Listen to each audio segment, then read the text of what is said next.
Welcome to Because You Need to Know, recorded live at the Cohen Multimedia Studio at Chautauqua Institution. I'm Edwin K. Morse, President and founder of Pioneer Knowledge Services. This series is your digital resource of valuable conversations with nonprofit and knowledge management enthusiasts from across industries and from around the globe. Jessica Barousse is a KMer with a broad career background, from an early career stint as a broadcast technician in the Air Force to an administrator of international exchanges, and then to developing a regional KM program at the U.S. Department of State. Most recently, she is building a KM program from the ground up at the American Printing House for the Blind in Louisville, Kentucky. Jessica, can you kind of outline what inclusivity means to you around the work of knowledge management? How does that show up? Absolutely. So inclusivity is access to knowledge for me. So one of the big things I try to emphasize in my knowledge management practice is that we are the keepers of the cultures and that we can promote this environment of inclusivity and access for everyone. So everyone has something valuable to contribute and everyone can benefit from organizational knowledge, but sometimes our practices can inadvertently exclude people. So while we philosophically believe that every person has valuable knowledge, we can potentially be excluding people just because of some small practices that we're maybe overlooking. And so I want to challenge us as a community to examine what we're doing and make sure that we are doing accessibility best practices. What you're saying is not bias. We're not talking about a bias. We're just talking about a procedural fly in the ointment, if you will. Something that is like, if you would have done it this way, then it would have been more accessible, versus a bias of how something is released. So some examples of this exclusion is like providing papers at a meeting, but not also delivering them in an electronic format so that they can be read by screen readers, or possibly even translated into Braille. Or maybe you're giving a video presentation that doesn't have narration, or maybe you've forgotten to switch on closed captions on a video presentation. So even the requirement to be physically present in a meeting can be a barrier for some people. So we just want to make sure that our practices aren't creating barriers for other people's contributions. It's more than just knowing your audience, right? It's knowing that you have to build it out for any audience. Absolutely. So you have to think about some of the different needs. And this kind of ties into the idea of user experience for me. So you need to understand who your audience could potentially be and meet their unspoken needs before they have to ask you. So it sounds like a heavy lift for someone that's never gone down that path.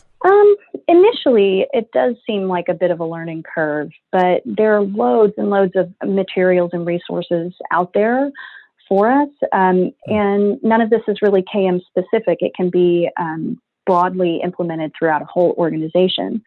And it's a requirement too. 508 compliance is mandatory. And there are lots and lots of different resources like WCAG standards. APH has some resources available. We have a whole website called aphaccessibility.com. And we have lots and lots of tips to make your work more accessible for everyone. So we're talking legal ramifications. It's not just a best practice. That's true. Yeah. There have been lots of lawsuits.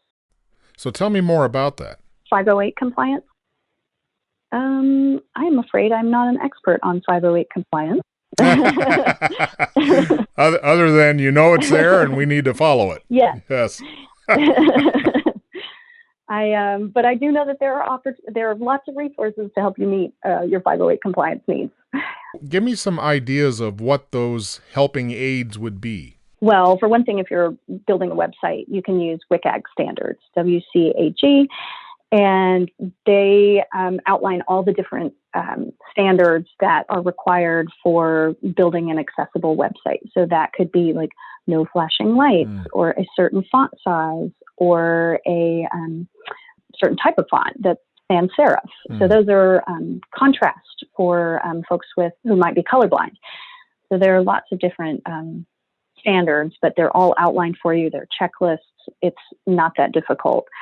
And it's a requirement. So is that actually addressing both internal and public facing or any production? To my knowledge, it would be external facing. If you're going to do it for the external and you're planning to make material available throughout your intranet or internal, you really need to here again, we go back to understanding your client or your consumer to know how these products need to be. And if you're going to do it for the external, you might as well just do it for the internal. Exactly. And that's why I'm hoping that everybody in the community can internalize these best practices. Like they're not really challenging once you kind of know what they are. So using logical headers when formatting a Word document so that someone using a screen reader can easily navigate between sections. That is not that difficult. And that's really important. Or using alt text. Again, this is something really critical for someone with a visual impairment, and it's not that challenging for someone without one to do.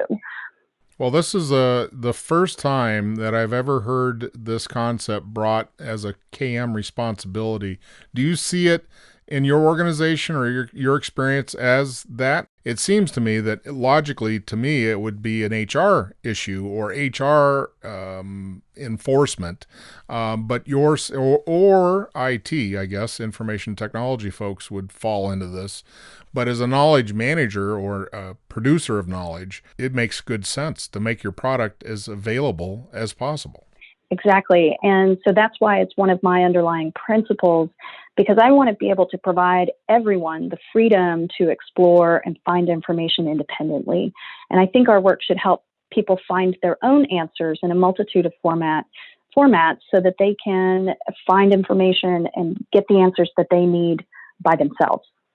That's the ideal pinnacle thing of knowledge management in and of itself is self-service, right?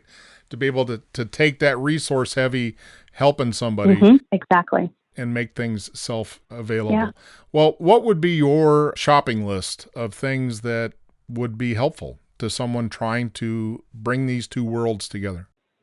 Well, I think just ensuring that you can use keyboard navigation in anything that you're building, whether it's a wiki or a knowledge base or a new website, just making sure that you can use keyboard navigation and that it's compatible with screen readers.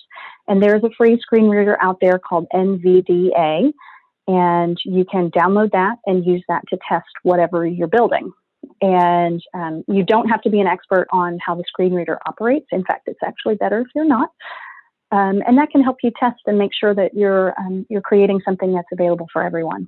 You'd said earlier that there was resources available to provide some guidance. Yeah, so if you go to aphaccessibility.com, we have lots and lots of checklists for creating Word documents or Excel spreadsheets, best practices for working with screen reader users, lots and lots of different information there to help you make your stuff accessible. And it would actually empower anyone in an organization to have those skills distributed.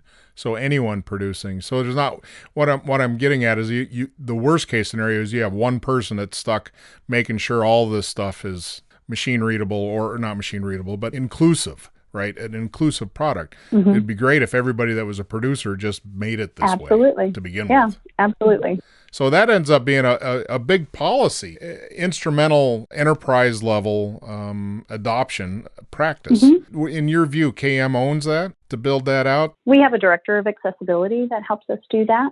Oh. Yeah, she's fantastic. She actually is the creator of that website, that aphaccessibility.com. And she's the one who develops all these best practices for us. And that's out for the public to be able to lean on, huh? Yes, and I hope that you do. Awesome. Well, that is a very interesting topic, and I'm glad you brought this to the show because I think it's going to at least create a discussion along the lines of what are we doing or what are we not doing, or I wasn't even aware of that.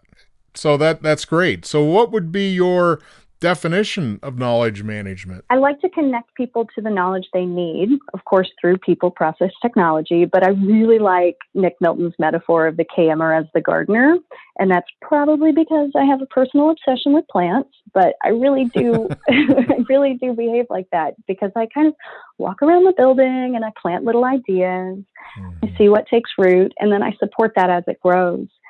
But I build my own web of knowledge so that I can also behave like a knowledge broker, getting people access to the knowledge that they need to do their jobs. So I get that. And I like the whole idea of that organic way of how to build a knowledge organization also, is that it's an organism. It's a living thing. Absolutely. But the only thing you don't address is, what do you do with the weeds? Well, every gardener knows that they have to do some weeding. So in knowledge management, yes, there's definitely retention and destruction policies too. So. Well, it's been a blast, Jessica. We hope to have you back. I know we've talked about some other focused topics, and I think the audience would love to hear more. Okay, I can't wait for our next conversation. Thank you. Because You Need to Know is designed to bring people's experience and their knowledge forward to be shared. I'm Edwin K. Morse, and I thank you for joining in to listen to another conversation brought to you as a public service of Pioneer Knowledge Services, a nonprofit tax-exempt organization with a charitable knowledge management purpose. Find us online at pioneer-ks.org and add your voice to the conversation on Facebook.